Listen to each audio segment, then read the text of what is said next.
Karena hadis itu ada 3 unsur hadis. Ada unsur sanad, ada unsur matan, ada unsur rawi. Nah, yang saya tebalkan itu adalah matan namanya. Matan itu isi hadis. Rawinya semua, ini karena kita ambil dari Bukhari, jelas di Bukhari semua. Rawinya itu Bukhari.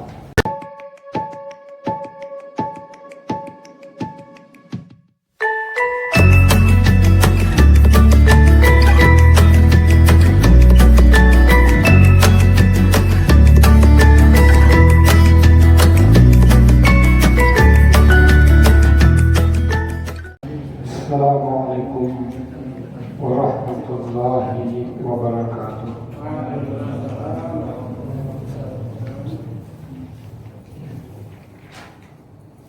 Bismillah, alhamdulillah, wassalatu wassalamu ala rasulillah Muhammad ibn Abdullah wa ala alihi wa sahbihi wa man tabi'ahu. Amma ba'd. Bapak dan saudara sekalian, alhamdulillah malam ini kita kembali hadir bersama di Masjid An-Nur yang Mubarak ini dalam rangka beribadah melaksanakan sholat berjamaah. Kemudian kita lanjutkan dengan kajian Al-Quran atau hadis. Kita berharap kehadiran kita baik dalam sholat maupun dalam majelis taklim ini dicatat sebagai langkah yang mengangkat derajat kita, menghapus dosa kita dan memudahkan kita menuju syurga. Salawat beserta salam atas Nabi Allah Muhammad sallallahu alaihi wasallam beserta sahabat, kerabat, ahli keluarga beliau dan orang-orang yang setia mengikuti ajaran Al-Quran dan sunnah beliau hingga akhir zaman.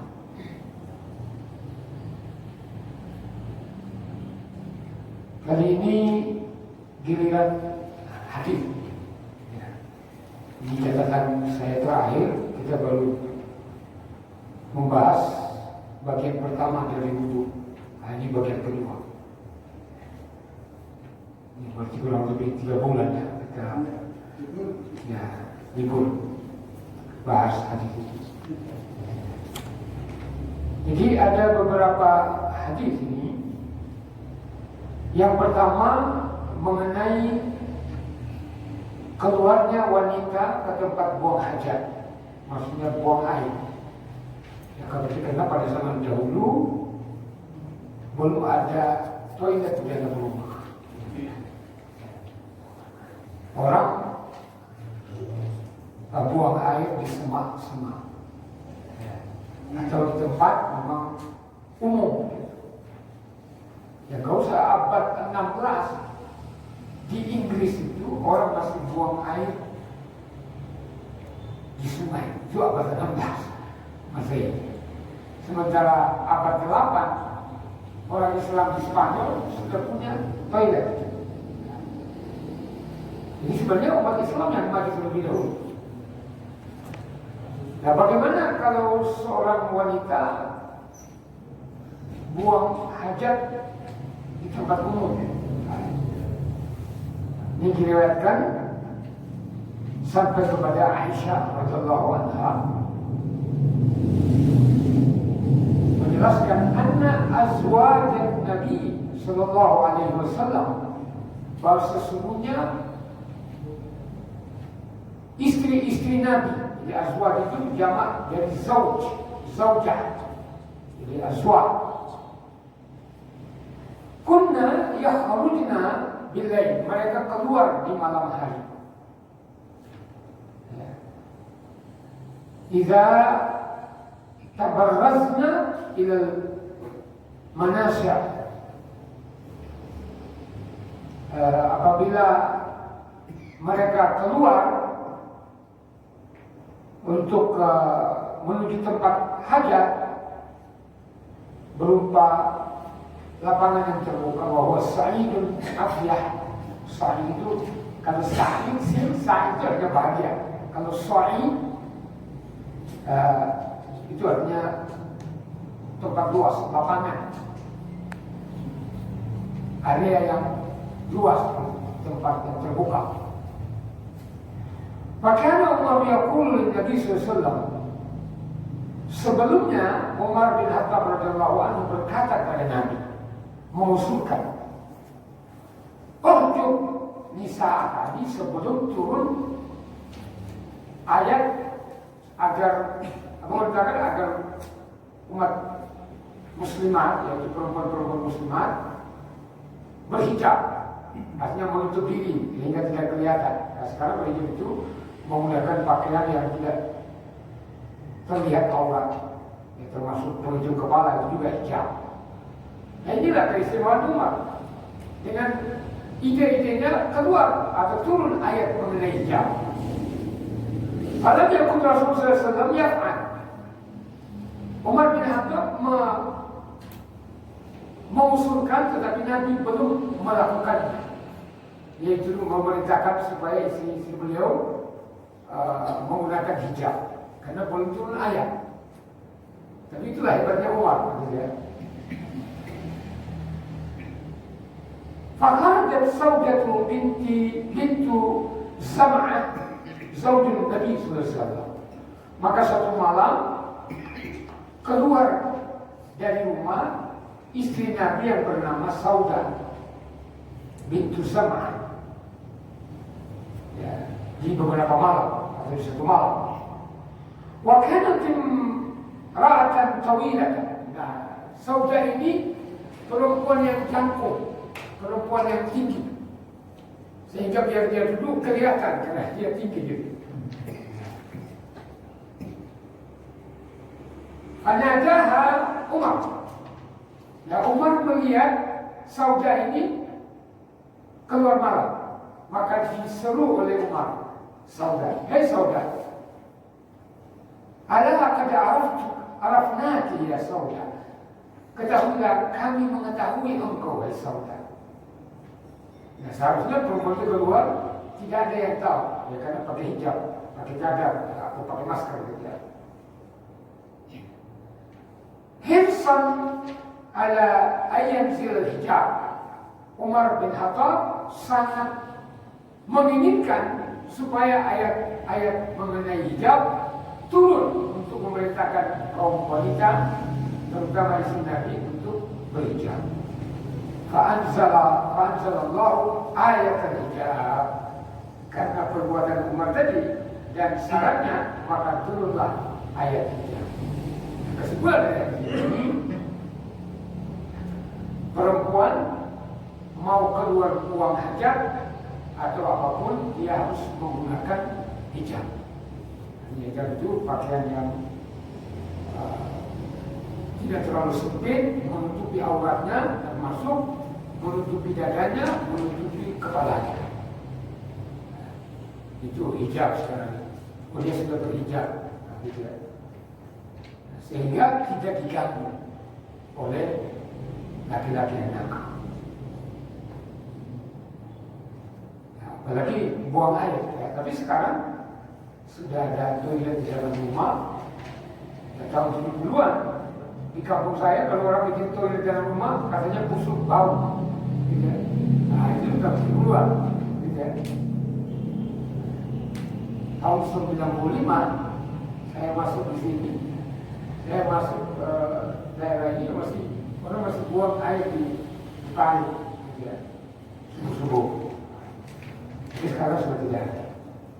Itu hadis yang pertama. Hadis yang kedua, buang hajat besar di rumah. Jadi sebenarnya zaman Nabi sudah ada. Ya, apakah dia berbentuk istilah dulu kakus, ya, sekarang WC atau toilet.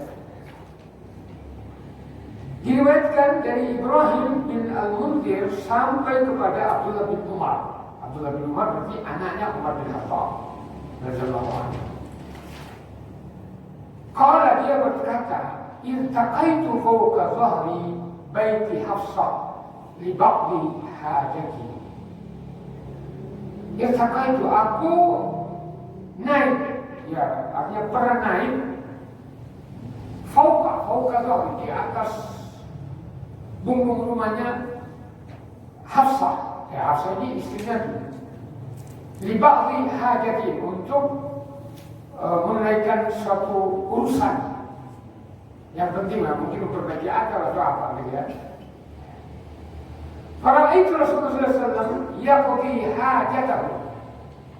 Maka kata Abdullah bin Umar, aku pun melihat Rasulullah SAW buang hajat, maksudnya BAB.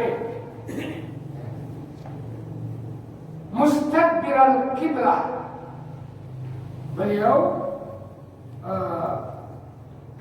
membelakangi kiblat. Ya.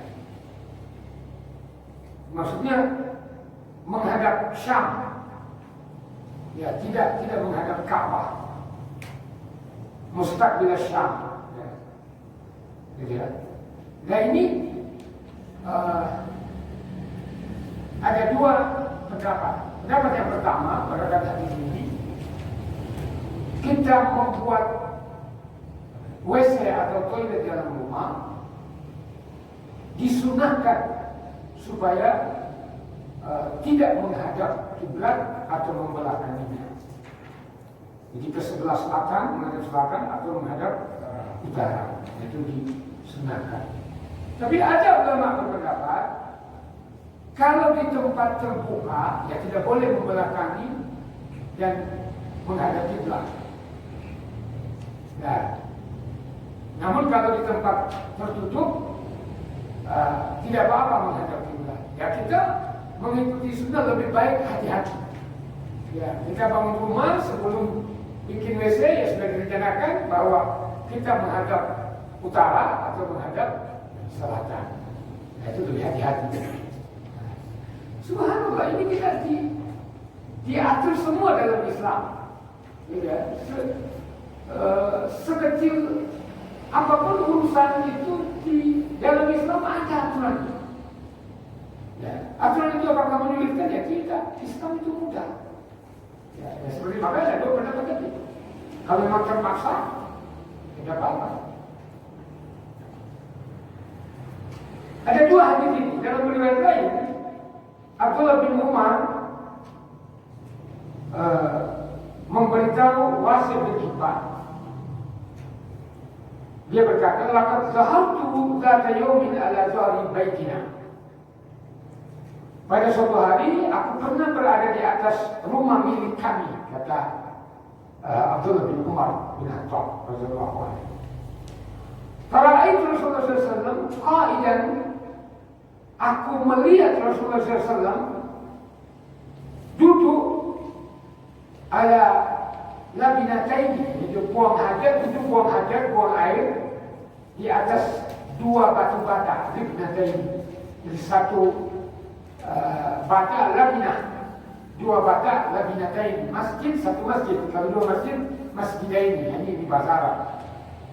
Rajulun rajulaini, muslim muslimaini. Di labinatun itu satu bata. Nah, kalau kita sekarang ada yang jongkok, ada yang duduk gitu ya. Nah, biasanya seperti bentuk telapak kaki di situ. Ya, dulu dua batu bata. Mustaqbila Baitul Maqdis. Beliau menghadap Baitul Maqdis. Nah, bukan menghadap kiblat. Nah, Baitul Maqdis itu Masjid Al-Aqsa, Palestina. Nah, ini berarti hadis ini setelah pindahnya kiblat dari Baitul Maqdis ke Ka'bah. Karena dulu Baitul Maqdis itu ada kurang lebih dalam 16 bulan Rasulullah dan sahabat berkiblat ke Baitul Maqdis. Berarti kalau Rasulullah dia buang air menghadap Baitul Maqdis, berarti sudah berpindah.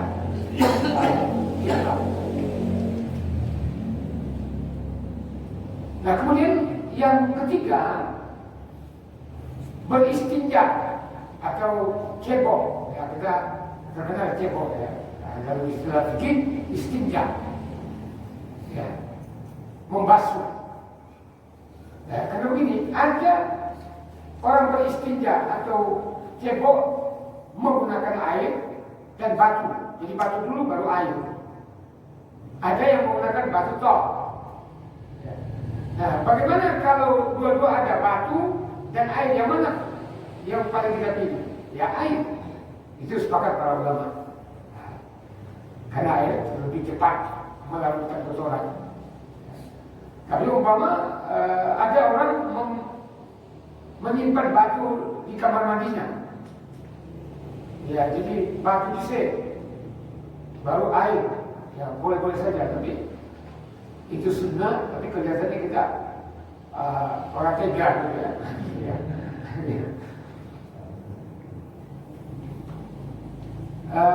Tema ketiga ini tentang istinja. Jadi Atha bin Abi Maimunah, dia berkata, sami'tu Anas bin Malik, aku mendengarkan Anas bin Malik. Jadi ada dua nama ini, ada Malik bin Anas, ada Anas bin Malik. Lalu Anas bin Malik itu sahabat Nabi yang berkhidmat kepada Nabi selama 10 tahun. Nah, sedangkan Imam Malik itu anaknya Anas, seorang tabi'in yang disebutnya Imam Malik, Imam Syafi'i.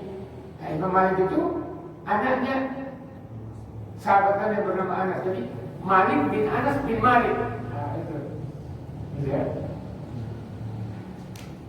Anas bin Malik berkata, karena Nabi sallallahu alaihi wasallam, dulu Nabi sallallahu alaihi wasallam, idza kharaja li hajatihi, apabila beliau keluar untuk menunaikan hajat, berarti tempat buang air ini di luar rumah.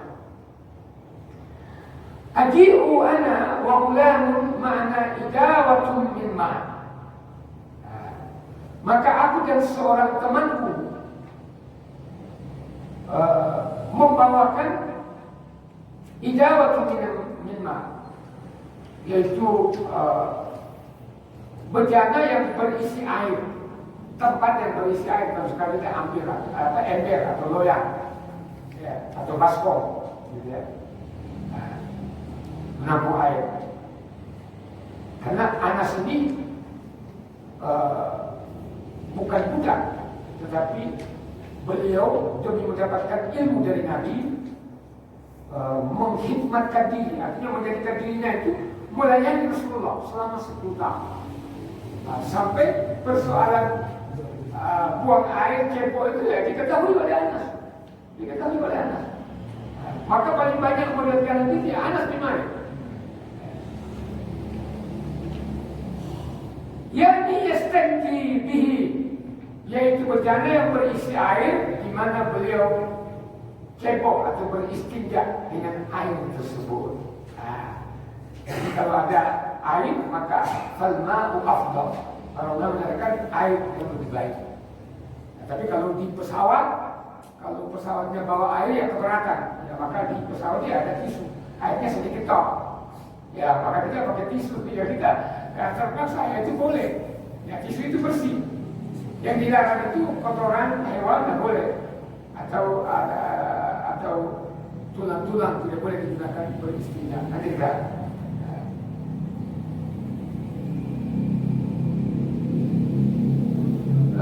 Topik yang keempat ini, membawa air untuk orang yang bersuci. Hampir sama tadi, hampir sama itu dengan yang ketiga. Ya.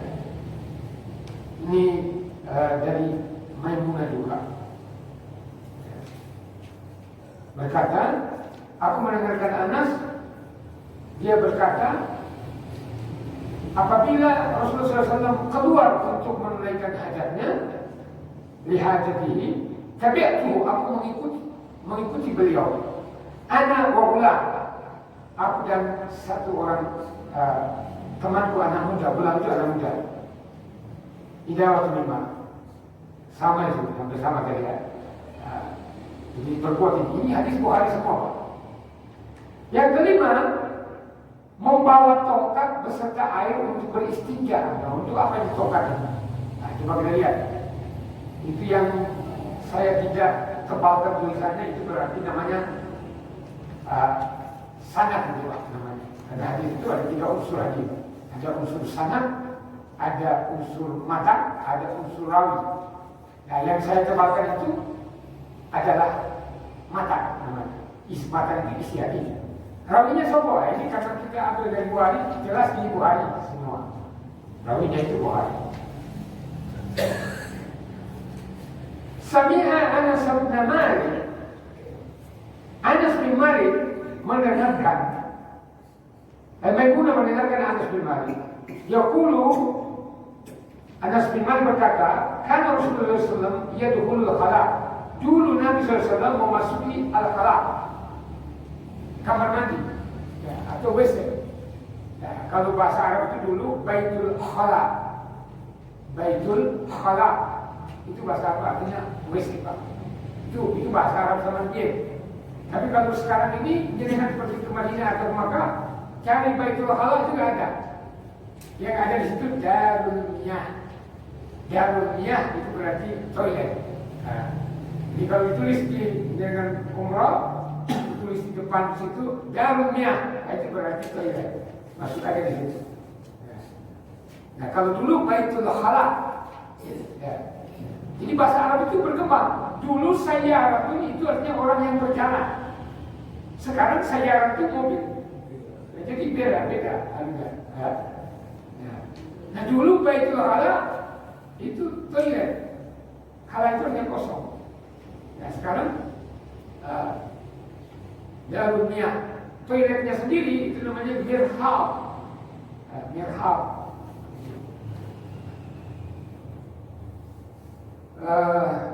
فأحمل وأنا غلام إجارة من ماء وأنا ستر يستجيب الماء. Jadi Nabi SAW membawa kayu tongkat ya, untuk beliau gunakan menopang diri untuk beristinja. Ya mungkin karena Nabi SAW ketika di Madinah sudah mulai tua, sudah 50 tahun ke atas. Ya. Nabi pindah ke Madinah, umur beliau sudah 53 tahun. Nah, Anas bin Malik ini mendampingi Nabi, meladeni Nabi 10 tahun. Ya berarti sudah tua sehingga bawa tongkat. Nah, gitu ya. Nah, artinya ketika pergi ke toilet, ke kamar mandi, kalau orang sudah tua, untuk menopang dirinya supaya tidak jatuh, karena dulu biasanya juga tidak seperti ini. Sekarang ini, kalau sekarang ini sudah ada yang yang duduk. Kalau jongkok biasanya orang tua sakit belakang ya, tapi kalau duduk itu ya enak aja begitu. Ya semakin maju, semakin modern, ya semakin baik tempat kamar mandi itu. Ya. Al-anazatu asa alaihi zujjun. Nah, ini ada keterangan. Apa itu al-anasa? Yaitu tongkat yang ujungnya ada besi. Jadi ada tongkat, ada besinya itu tidak mata. Ya. Jadi boleh ya, kalau dulu orang tua pakai tongkat itu diistilahkan orang yang berkaki 3. Ya, berkaki 3 ya berarti kakinya 2, tongkat 1 ya, kakinya ada 3. Itu istilah zaman dia atau ribuan ya. Ya. Kalau orang berkaki 3 ya berarti orang tua kakinya 2, tongkatnya 1. Orang yang bermata 4 ya berarti matanya 2, kacamatanya 2. Nah, itu.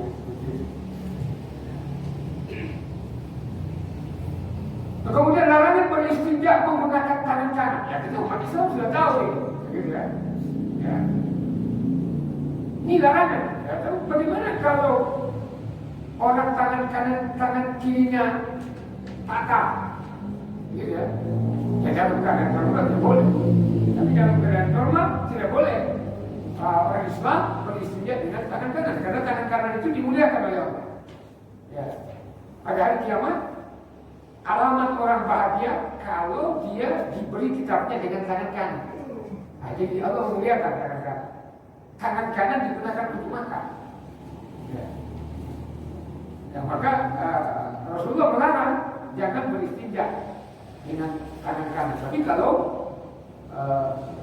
dalam keadaan darurat boleh. Nah, coba kita lihat. Ini diriwayatkan dari Ibnu Abi Qatadah dari bapaknya. Jadi bapaknya ini bapaknya Qatadah ini seorang sahabat. Kalau Qatadah itu tabi'in. Meriwayatkan bahwa Rasulullah bersabda, "Idza syariba ahadukum fala yatanaffasu fil ina." Apabila salah seorang di antara kalian meminum air di sebuah bejana, maka janganlah dia bernafas di bejana tersebut, mama gelas. Nah, kita minum, jangan bernafas. Minum seperti itu. Ya. Nah, ternyata setelah diteliti, di mulut kita ini banyak bakteri-bakteri. Kalau kita bernafas, ya kemudian bakteri itu ada di tempat minum. Sementara mungkin gelas itu dipakai oleh orang lain. Nah, tapi kalau sekarang kita punya gelas sendiri di rumah, ya minum gitu. Nah, tapi hikmahnya seperti itu. Hikmah yang kedua apa?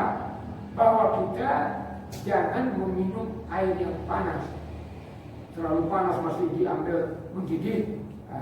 Didinginkan dulu, ya baru kita minum supaya kita tidak bernafas. Hikmah yang ketiga apa? Ya supaya kita jangan meminum seperti minum onta. Onta itu satu kali minum satu sumur bisa kering. Ya, jadi kita minum biar kali ya.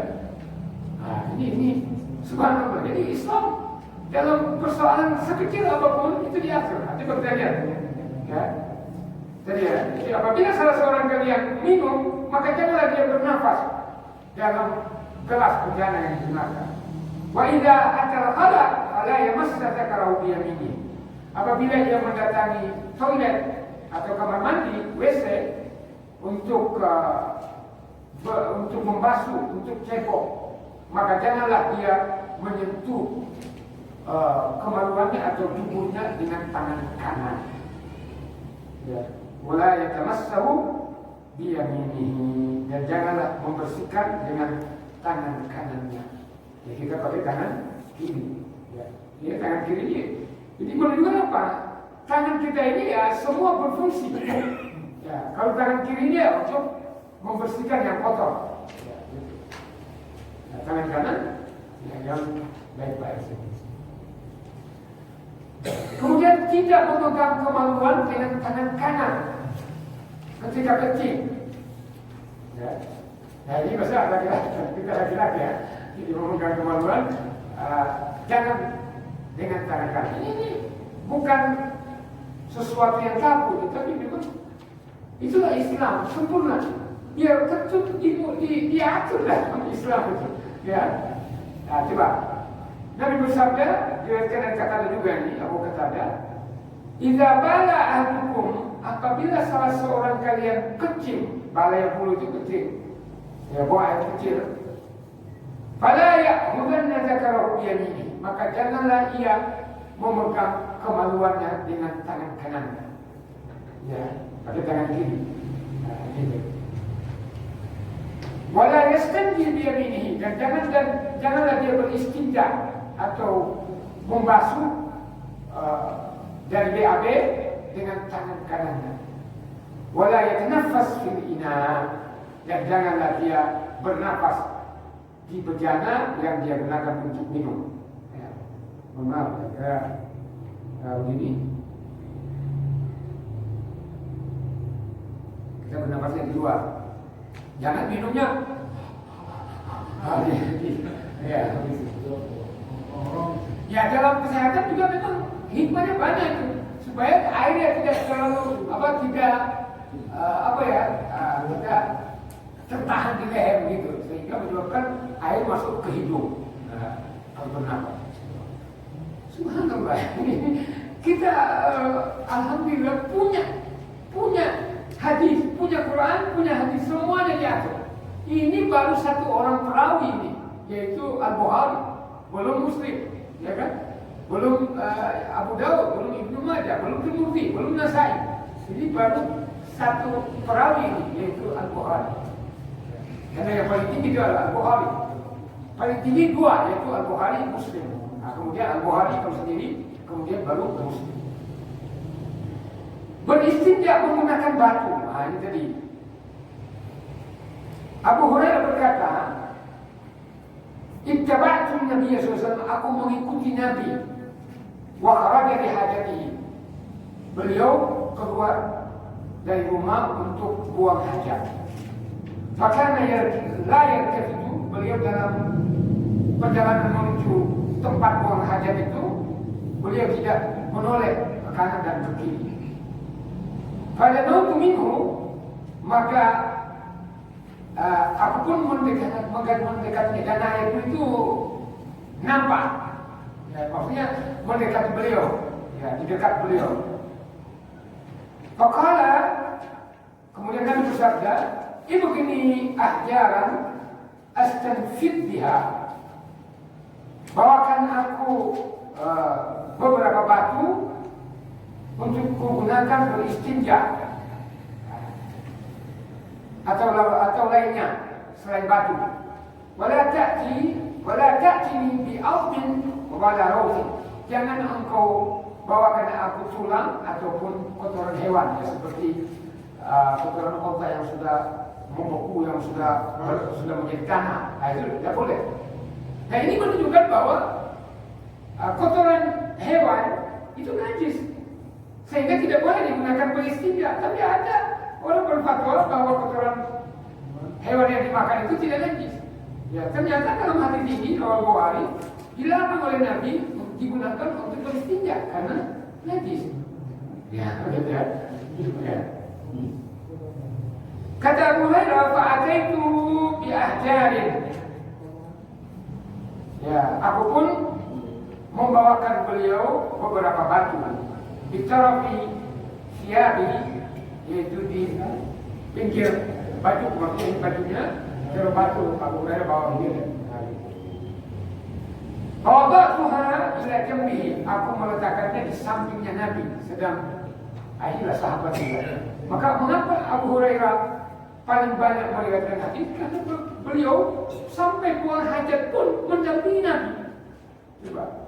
Nah, orang Syiah menolak hadis Abu Hurairah. Kejadiannya mereka ini hati-hati tidak suka. Ini komunis PKI, musuh kita yang paling dahsyat sekarang ini, PKI. Ya, kemudian Syiah. Ini sudah ada 15, saya baca tadi 15 juta kader PKI sekarang ini. Kemudian ditambah 5 juta Syiah. Jadi Syiah di Indonesia sudah 5 juta, Pak. Ya.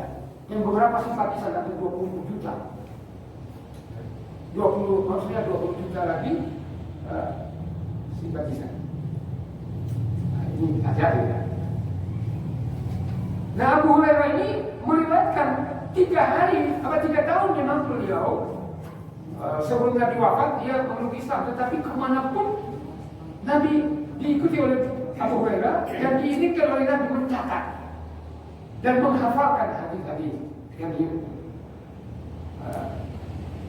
Wa'alatu anhu, aku pun membelakangi beliau, tidak melihat Nabi.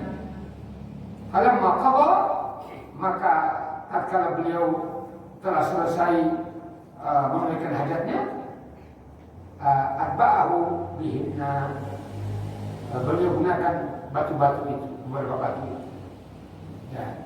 Nah, ini dulu kita waktu di pondok diajari, mohon maaf ini harus ini dubur, ini batu umpama. Maka tidak boleh kita berulang-ulang. Kita gunakan ini batu yang sebegini, ini bagian ininya dulu. Kemudian bersih ini bagian ini, dan kemudian bagian ini, terus lepas. Ini mah 3 batu, satu batu yang bersih, terus ini 3 sampai 3, begitu ya. Ya, itu kalau memang airnya tidak ada, ya kan? Tapi kalau air ada, ya air lebih afdal. Gitu. Tapi ini harus ditentukan memang.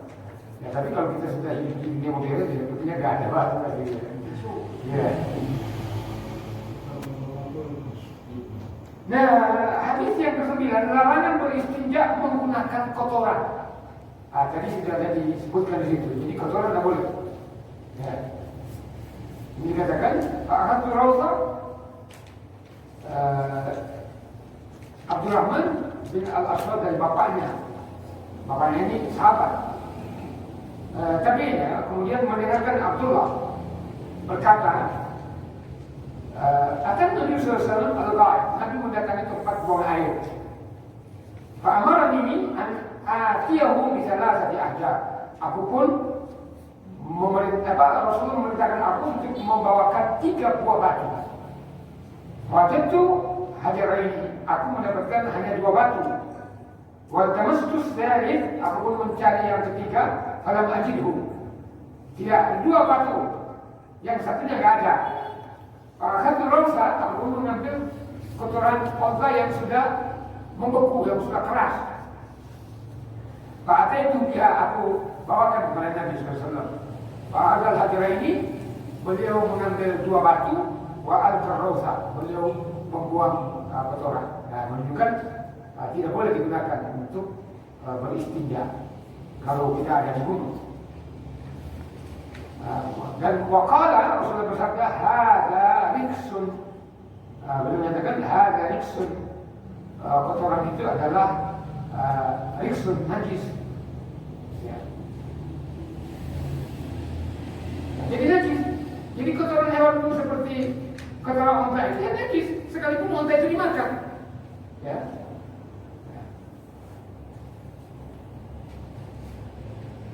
Nah itu seperti ini jelas ya.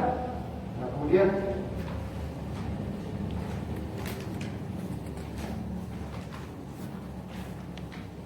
hadis yang ke-10 mengenai berwudu membasuh anggota wudu satu kali boleh. Nah, ini dari istinja ini berwudu. Jadi Ibnu Abbas, jadi setelah Nabi Muhammad SAW ini dari Ibnu Abbas, itu namanya sanad, berkata, tawadda Nabi SAW marratan, bahwa Nabi berwudu sekali-sekali. Nanti ada 3 kali. Nah maksudnya gimana? Ketika kita hanya mendapatkan sedikit air, maka satu kali kita basahi anggota tubuh itu sudah cukup. Nah, makanya orang-orang Arab satu gelas seperti ini itu cukup digunakan untuk berwudu. Ada justru mempraktekkan ada lebihnya 3/4. Ya, kalau kita air itu ya harus lanjut, aku batin air, ya kan? Makanya kalau kita masuk ke toilet di bawah masjid haram itu, ya itu sedikit tak masuk air. Ya. Tapi kita orang Indonesia maunya kan yang deras, gitu ya, ya karena banyak air. Ya, tapi sebenarnya kita nggak boleh boros air. Jadi kalau sedikit itu, ya pelan-pelan. Jadi kalau memang airnya sedikit, darurat, ya kita nggak usah banyak-banyak 3 kali ya cukup. Jadi airnya kita ambil sedikit terus kita air cukup. Kemudian lagi, ya yang penting basah. Nah, 1 kali cukup. Nah apalagi airnya deras, jadi keras gitu ya. Kalau saya ini keras deras sekali yang sudah dulu ya. Jadi marah. Ya, ada riwayat 2 kali, maka boleh 2 kali. Jadi boleh 1 kali, boleh 2 kali. Nah, dia Nabi SAW jawab, marataini, gimana ini? Pernah sekali ya, semua boleh Pak, maksudnya. Jadi sesuai dengan kondisi keadaan kita. Ya kalau mau kita sempurna ya banyak air ya 3 kali, gitu ya. Nah, maka hadis yang terakhir berwudu membasuh anggota wudu 3 kali. Nah ini yang jadi boleh 1 kali, kalau kita mantap ya 2 kali, kalau mantap lagi ya 3 kali, ya seperti itu. Ya kalau airnya banyak, kita supaya tidak ragu, rata semua, ya cukup 1 kali.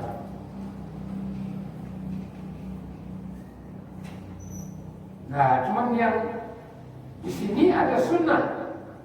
Jadi Nabi SAW, Utsman bin Affan mempraktekkan wudu, beliau membasuh tangan bersih, kemudian memasukkannya tangan kanannya di air. Jadi kalau ini air gayung gitu ya, Kalau kita menggunakan kanan, tidak ada keran gitu, kita cuci dulu kanan. Setelah kita cuci, luka kita sudah bersih. Nah, kalau kita ambil gunakan kanan kita, masukkan air berkumur-kumur, jadi berkumur.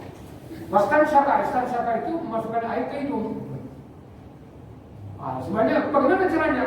Ya ada yang mengatakan sekali-sekali, tetapi yang yang lebih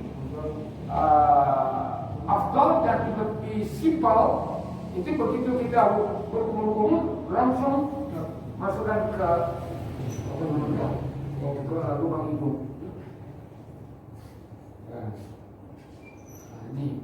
Jadi ada dalilnya. Kita ini sudah mempraktekannya, cuman hadisnya ya kita bacakan ini. Jadi ada hadisnya begitu. Semua kesalahan wajahku sadatan. Kemudian beliau Utsman bin Affan membasuh wajahnya 3 kali. Jadi wajah itu semua area yang tidak tumbuh rambut itu wajah ya, termasuk telinga ini. Jadi 3 kali ya, jadi harus rata semuanya, gitu ya. 3 kali.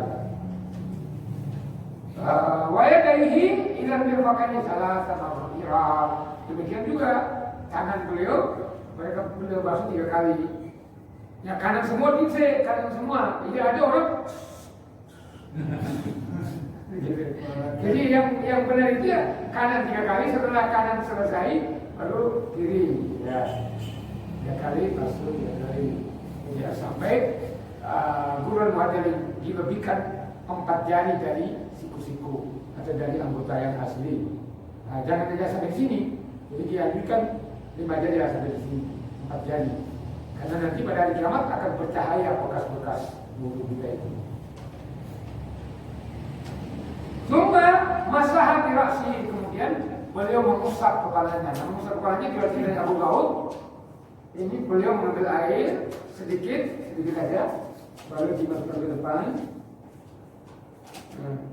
Ini cara Imam Malik dan Imam Ahmad. Nah, kalau Imam Syafi'i yang penting ada rambut minimal 3 helai kemudian diisi air. Maka orang tapi ada syekh dari Madinah bermadzhab Syafi'i, dia mengusap kepala itu ya sama dengan kita dari depan, kemudian sampai ke tengkuk, dibalik ke depan lagi. Nah, itu mengusap kepala, bukan rambut tapi kepala. Kenapa kepala? Seperti diberikan oleh Allah ya. Karena kalau rambut, bagaimana kalau rambut tak ada kepalanya, tidak ada rambutnya, maka disebut itu kepala. Ya. Jadi kepala mau ada rambut atau tidak ada rambutnya tetap diusap. Jadi bukan karena rambutnya. Ya. Kemudian mencuci kakinya 3 kali juga sampai ke mata kaki. Jadi kalau bisa berwudu itu ya dari ujung ini sampai ke mata kaki. Jangan dari mata kaki ke jari-jari.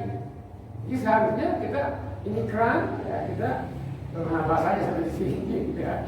Makanya sebenarnya kita di Al-Hikmah itu ada tempat duduk untuk orang tua untuk nyuci bagian depan itu ya, sambil mata kaki sini.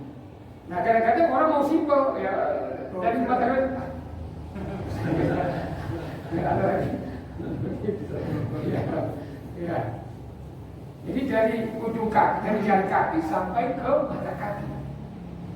Semua kalau Rasulullah SAW mentawadu anda hawa wudu'ya, dan siapa yang berwudu dengan wudu ini kata Nabi, kemudian dia sholat 2 rakaat, la yujizu biha nafsahu ghufira lahu ma taqaddama min dhanbi. Dia tetap dalam keadaan berwudu, maka dosanya diampuni. Nah, ini kalau kita setiap wudu kita sholat 2 rakaat, maksudnya sholat syukur wudu, dosa kita diampuni. Nah ini pas waktunya, akan dulu baru kita akan